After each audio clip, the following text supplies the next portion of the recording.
Assalamualaikum warahmatullahi wabarakatuh. Alhamdulillahirabbil alamin wal 'aqibatu lil muttaqin wa la 'udwana illa 'alal zalimin. Allahumma shalli wa sallim ala nabiyyina wa habibina wa sayyidina Muhammad sallallahu alaihi wasallam wa ala alihi wa ashabihi ajma'in.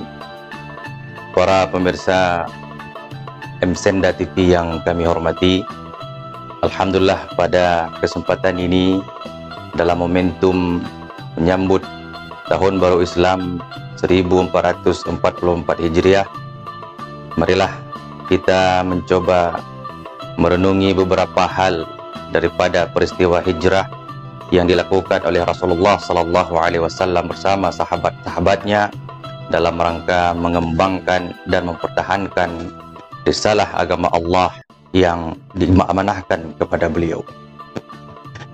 Yang pertama, kita melihat dalam sejarah kehidupan Rasulullah Sallallahu Alaihi Wasallam selama 13 tahun beliau berdakwah di Mekah dengan berbagai hambatan dan rintangan yang beliau hadapi daripada kafir Quraisy.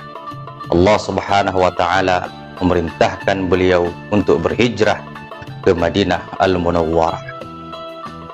Namun ada momen yang bisa menyentuh perasaan dan hati kita ketika beliau berada di pinggir kota Mekah sebelum meninggalkan kampung halamannya bersama Abu Bakar Siddiq. Beliau menoleh ke belakang sambil melihat pegunungan, kotaan di tanah Mekah. Lalu beliau menyapa kota Mekah dengan sabdanya, "Wahai Mekah, tidak ada tanah yang paling aku cintai di permukaan bumi ini selain engkau, wahai Mekah. Lau ma akhrajuni qaumi ma kharajtu minki." Kalaulah kaumku tidak mengusirku darimu, wahai Mekah, maka saya tidak akan pernah meninggalkanmu.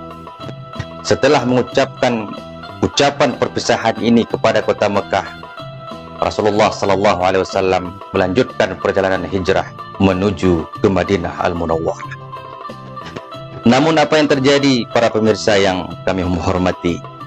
Setelah 8 tahun beliau menguatkan pondasi dakwah di Madinah Al-Munawwarah, beliau bersama ratusan ribu para sahabatnya melakukan haji wada', melakukan Fathul Makkah, menaklukkan kembali kota Mekah untuk menyelamatkan kota Mekah daripada kemusyrikan, kekafiran, serta benih-benih kekafiran yang masih tersisa pada saat itu.